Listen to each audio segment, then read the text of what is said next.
ha ha ha ha ha ha! Hello, everybody. Welcome to our October film special of the In Out Crowd. Why am I pure off to the side? Oh my goodness, I scared myself.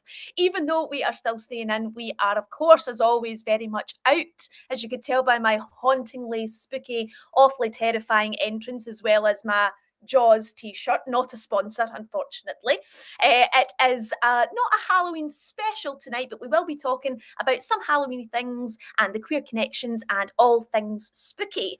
So to kick us off, what better way than to list some of our favourite parts about Halloween this year? I'm going to open it up to my fellow In Out Crowd folks for our LGBTQ and A.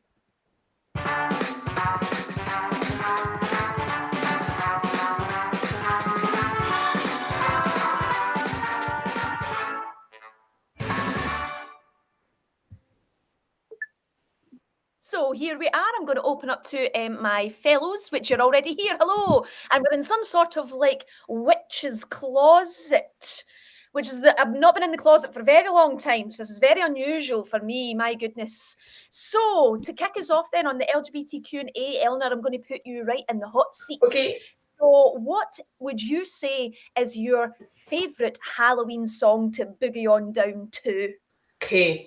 So just to provide an opposite opinion from the usual Madonna fandom, I'm going to shout out Kylie Minogue here, and I am going right round the corner for it, but Red Blooded Woman is an absolutely, like, it's a banger of a song, and because it has blood in it, I'm saying it's Halloween related. Oh, completely. I don't think I've ever heard that one. Call me a Kylie fan. That is dreadful. I've not heard that. I'll need to... It's wonderful. Yes. They get that on the Spotify's later on. Thomas, same question. What's your favourite little Halloween jig song? I am also staying away from Madonna for 1 week only. Because I'm going to go with the campest thing ever with, remember Glee back in the day? Well, they did this... they did this like amazing... like Halloween special, I think it was, years ago. But it was that song, you know, Off With Your Head, Dance, Dance, Dance Till You're Dead. They did a mix of that with Thriller, and dead good. I rock that out every Halloween session. Halloween for a Halloween. Well, I'm also veering away from the usuals. There's kind of two that I'm the host, so I'm executing my host privileges. So there's one song cover that I particularly have been enjoying this year, and it's a cover of Season of the Witch, but by Lana Del Rey, who sometimes Lana Del Rey, a little bit problematic, but we can part that. But the way she does it, it's very like kind of slow and like sensual, and it's a little bit like, hello. It's very, very good. And I'm also going to give a big shout out to Kim Petras, who is a trans pop star. And she is, as far as I am aware, is one of the only pop stars who has brought out an entire Halloween album. Never mind your Christmas albums. Never mind your Valentine's Day specials. A whole, I nearly said Halloween album. And it's all like spooky and demony, sexy. It's very, very good. It's called Turn Off the Lights. Getting some feedback. I know, my goodness, I think the spirit of Kim Petras just jumped into my computer there. So I would like to, yes, plug that entire album from my end. Next question then. What is your favourite Halloween spooky visual? So movie or series, even if you want to get specific and give me one scene from one of them that really, really gets your Halloween juices flowing. That was a terrible phrase. But Eleanor, what do you think? I'm trying to imagine what Halloween juices are. Something like that little cauldron down there. I don't know if I'm above or below, but yeah. I've got it. On this one, I am staying traditional, and I would say The Corpse Bride. I just think it's a masterpiece. I think it's glorious and gorgeous, and I am awful with scary movies, so The Corpse Bride is like just enough for me. Perfect. It still counts. Thomas Small, same question. Well, I was going to go with Scream, the classic mid-1990s movie that is about to go for a big reboot, and just saw like Ghostface on Instagram yesterday for like January or something. But actually, when you said TV series, I suddenly thought, oh my goodness, American Horror Story It's I veered away from that for years, thinking, oh, it's going to be too much for me. It's going to be too scary. And then I kicked off with season 2, you know, Asylum, which was terrifying. Like, it was like so scary. And then we got to Roanoke, which was scary on lots of different levels for many reasons. But I thought Roanoke was like really pretty terrifying. Like just getting chased around this house by all these things. Scary. Yeah, I'm a big fan. And I mean, Lady Gaga as the Countess, I mean, yes, that's it. Case closed. Stop the stream. Nothing else is needed, really. Well, right, because that was the scariest bit of acting I think we've ever seen. That sorry, just gonna put it out there. I won't listen to such blasphemy Sorry. here on the show. Is it, well, between that and Madonna and Die Another Day, I think we're kind of even. Oh! That tea is absolutely piping hot. Well, Halloween cat got the claws out today. Well, for me, I was kind of with you there in American Horror Story as well, Thomas, but I think I'm going to have to go with, I recently watched it at the weekend, Jennifer's Body is a fantastic, if anyone's not seen it, if it's very kind of like Shaun of the Dead in the way that it's not like it at all, but it's very funny, but then also really dark, but then also quite sad, but then also really funny again. Very gory, very dark, and also Megan Fox and Amanda Seyfried. Woo! Excuse me, getting a wee bit hot under this box light here. Finally then, last question. Favourite Halloween villain? Can be Disney, it can be super scary Halloween horror. Eleanor, what do you think? Again, traditional, not so much Halloween, but just villain. I've recently sort of rediscovered Ursula from The Little Mermaid. She's just, why she was a villain, I don't know. She was great. She was so body confident and powerful, and she really used her voice and so on. So I'm going for Ursula. All about that Ursula Majorness. Tommy?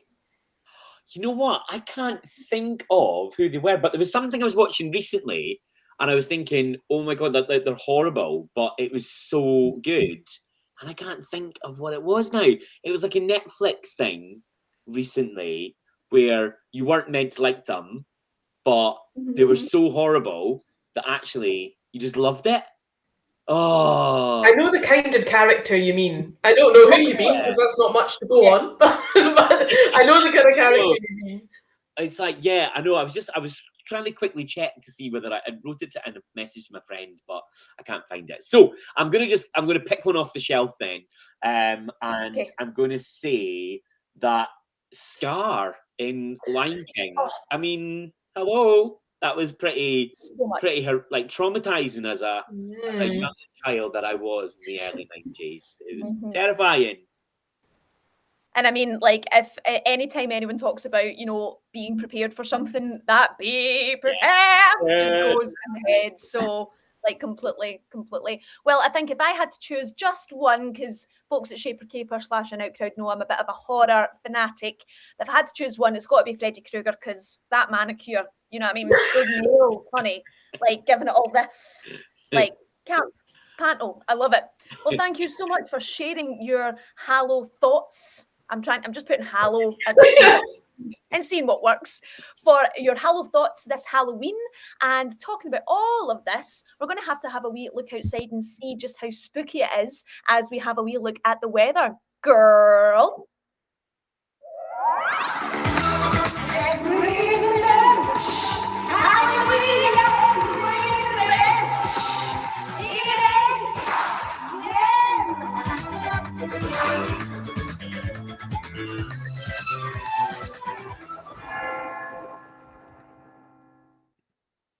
So first up on our weather report tonight, we have got some really great news and we've also got some not so good news. Now, just to have the better news as pudding, we're going to start off with the drizzly stormy skies that we're seeing out here today. Even though it is National Coming Out Day, unfortunately, we are seeing that more and more larger organisations, including the BBC, are actually starting to pull away from diversity schemes set up by charities and organisations such as Stonewall. Stonewall has this workplace diversity scheme that large organisations such as the BBC, and we talked about the MI5 recently this year as well, and they are part of this in order to ensured that LGBT plus staff feel safe, that they can be themselves. However, after the broadcaster had announced that it was cutting ties with Stonewall's scheme, apparently staff have now said that they no longer feel safe. The BBC is just one of around 800 organisations across the UK that are signed up to this Diversity Champions programme, which promotes LGBTQ plus inclusion and equality in the workplace. However, as we'd said, BBC and also Ofcom have recently pulled out of the programme as the charity has faced a barrage of attacks over its trans-inclusive stance. Someone had told the reporting network Vice, "I've worked for the BBC for over 20 years and I've never known a worse time to be LGBTQ plus at the BBC." Someone else said there is a deeply ingrained institutional transphobia at the heart of the BBC, exacerbated by promotion of anti-queer views in the name of quote-unquote balance. "I no longer feel safe as an LGBTQ plus person within the organisation." So as we're talking about folks coming out, especially for younger people, we've talked before in the In Out crowd about people saying it's much easier to come out nowadays. And we also spoke about this in another interview that we did for the In Out crowd, me and Eleanor, this morning. And while we understand where people come from that, because there is definitely more representation now than there was even 10 or 15 years ago, younger people generally have more access to social media and the internet, so they can see other resources that, again, folks our generation and older may not have had. However, when large organisations such as the BBC, Ofcom and all the other ones that are unfortunately pulling out of this scheme, it does send a message to certainly viewers of my age and consumers of the BBC's LGBTQ plus content. Fun fact, that's normally where I would where the first place I would go to get my news and weather reports for this segment. So it's definitely upsetting that we're hearing this, especially on National Coming Out Day. GALOP's latest report in 2021 had also mentioned that there has been a rise in anti-queer hate crimes, showing that 3 in 5 queer people experience hate crime and need help, but only 1 in 5 are able to access support. Stonewall itself reports that 1 in 5 LGBTQ plus people have experienced a hate crime or incident because of their sexual orientation and or their gender identity in the last 12 months, and 2 in 5 trans people have experienced a hate crime or incident because of their gender identity in the last 12 months. 4 in 5 anti-LGBTQ plus hate crimes and incidents go unreported, with younger LGBT plus people particularly reluctant to go to the police. If you'd like to hear more about this and maybe do a little bit more research, you can download the reports at galop.org.uk and of course stonewall.org.uk. It's important, as always, but now more than ever, on National Coming Out Day, that we just remind ourselves how important it is to, of course, uplift our community and try and understand people that come from a different perspective, but also ensure that when we say LGBTQ plus rights, that we don't forget about the T, the Q and the plus, and especially about the start of the LGBTQ plus letters as well, because we're all here and we're all queer. And unfortunately, if larger organisations are going to feel that pull away, we have to make sure that we stand around our community and help each other out. With that, however, thankfully, we have got some slightly better news, and there is some rainbow skies, because a gay penguin couple at Sydney Aquarium have been given a fake egg to look after. It is breeding season at Sydney Aquarium. This year, the same-sex penguin couple, Sven and Magic, precious, have been given a dummy egg to look after. The pair, fondly known by aquarium staff as Svendrick, again precious, began developing a strong bond last year and have now become inseparable, spending all their days swimming together. As the mating season approached, Sven and Magic followed the lead of their Gen 2 penguin pals and started building a nest out of pebbles, bringing each other special love pebbles as gestures of their affection. But because they weren't able to produce their own egg, caretakers decided to give the pair a dummy egg they could practice keeping warm. Since being given the egg, the pair have been swapping duties daily, while one incubates, the other patrols the perimeter of the nest. Sydney Sea Life Aquarium says its gay penguin couples, Sven and Magic, are making a great team. And I mean, if that is not the kind of wholesome magic that we want to hear on this National Coming Out Day, then I don't know what else I can give you folks, I'm afraid. But of course, as always with our fabulous penguin pals, there is also going to be, as we've mentioned, some challenging opposing views. And Eleanor had the great privilege, and I'm so sorry I wasn't able to join, interviewing a fantastic YouTuber called Emma Thorne. Emma Thorne is, as I says, on YouTube, and she makes sort of video essays and critiques bigoted views. She critiques kind of shady business practices. She is a queer feminist based in London, and she loves tea and coffee. So why wouldn't we want to have an interview with her? Here's a little snippet of a deep dive into some current affairs with Eleanor and Emma, or as we call them here, our Raisin Liaisons.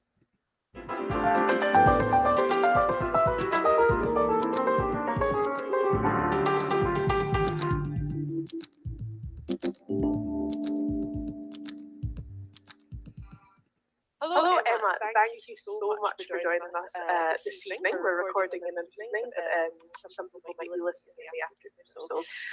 But how are you? How are you doing? I'm wonderful. Thank you so much for having me. Good. We're very, very excited to have you. I think you're our first sort of major YouTuber. Am I right to call you that? Sure. Yeah.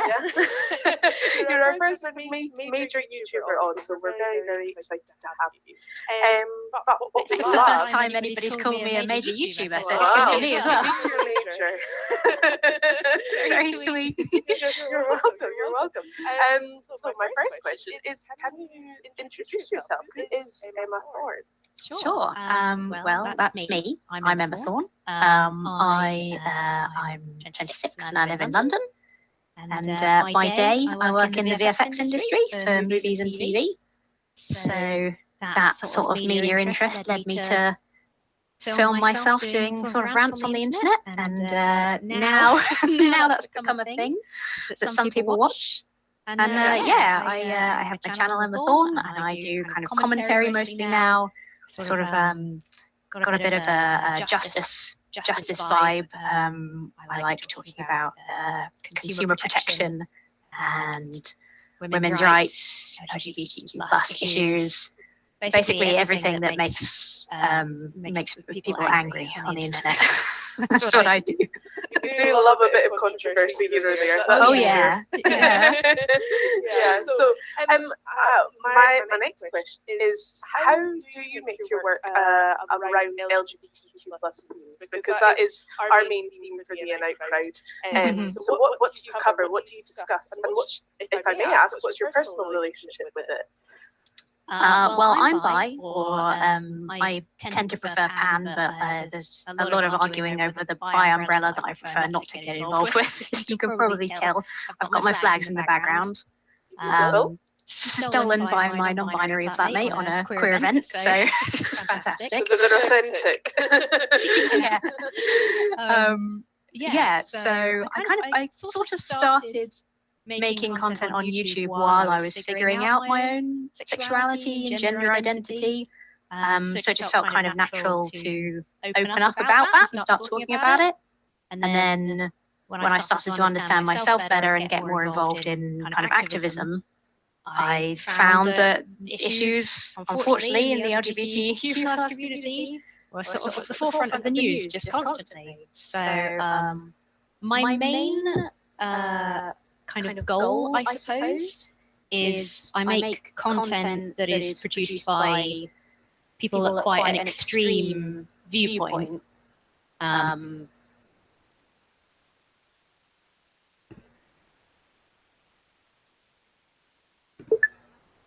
Apologies there, folks. I think we're having some technical difficulties on this side. Again, those Halloween gremlins really do seem to be coming out to play today. So if you would like to hear more about our interview with Emma Thorne, there is a podcast that is over on the Shaper Caper Performing Capers podcast. And yeah, we'll hopefully try this again, perhaps during the next In Out crowd, or maybe later on this week. We'll have a little chat behind the scenes and see where we can upload it. For now, however, Emma, listen to me going. I think the gremlins are in my brain now. Eleanor, if you are ready, we can go ahead with the hot topic, and yeah, we'll see if we can iron out some of these issues in the background here. I'll just go ahead and introduce you. Off you go. Fantastic. Thanks, Alex. Hopefully we can smooth that over now. Though you were talking about the podcast that we had with Emma recently, We also had a podcast with the wonderful Adriana Pierce and her movement with Queer the Ballet coming from the United States. So for tonight's hot topic, I thought we could take a dive into other positives coming from the intersection of LGBTQ+ lives and dance in the USA. Before we get stuck in, just a reminder that you can catch all of our awesome podcasts on Shaper Caper's websites or Spotify, where we chat about more of her experiences with Adriana and as a queer ballet dancer.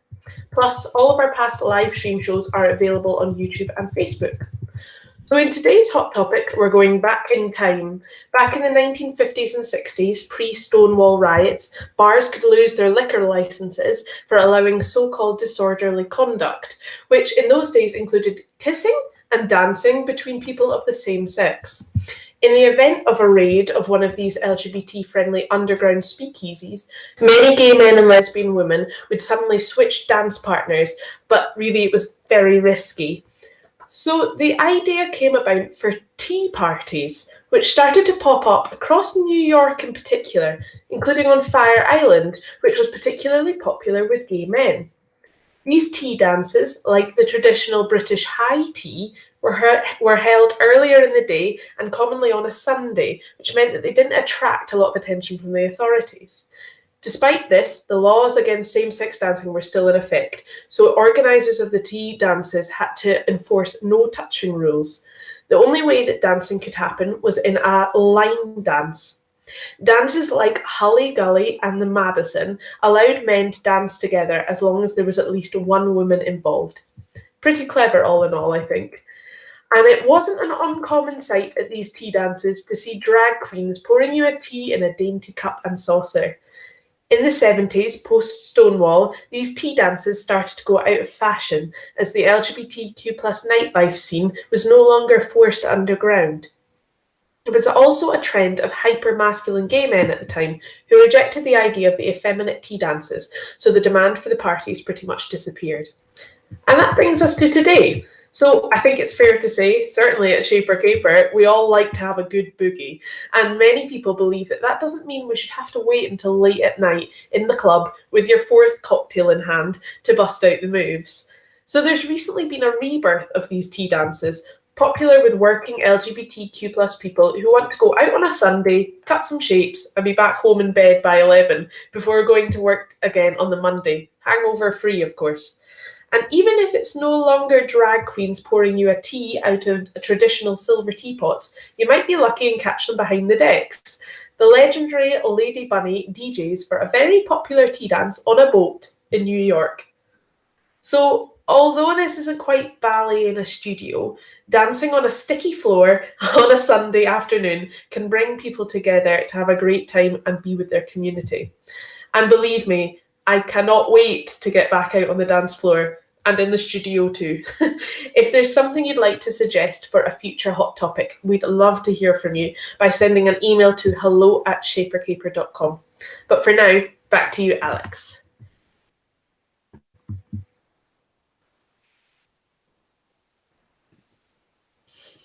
Thank you so much, Eleanor. That sounds fantastic. That idea about, just having a little tea, getting a little shindig on, and then away back in your bed for 11 o'clock. That sounds I think so too. But I have to say, I think I would miss having a drag queen pour me a tea. I think that's more what I'd be looking for, actually. 100%. Yeah, I'm not really all that bothered. Just a little Earl Grey, a little jasmine and lavender if you've got it, something herbal.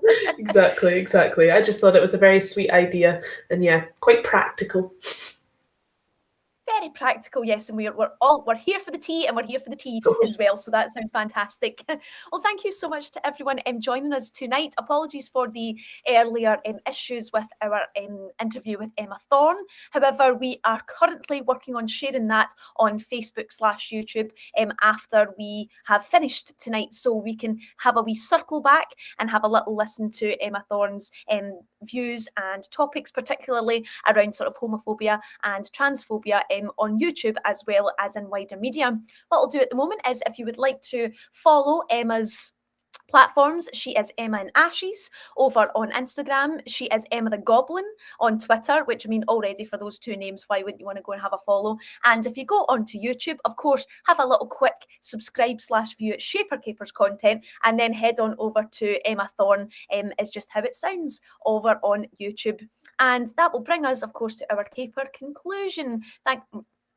And it's the wrong size. What else could you want for this week, eh? Thank you so much to everyone for being patient with our multiple gremlins that seemed to stay away at the start of the night, but did, of course, as always, make an appearance when we least want them to.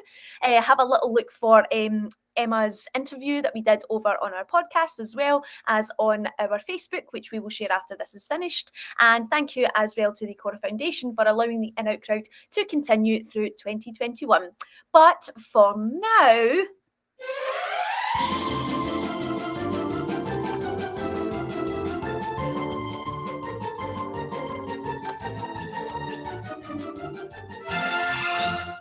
That's all, folks.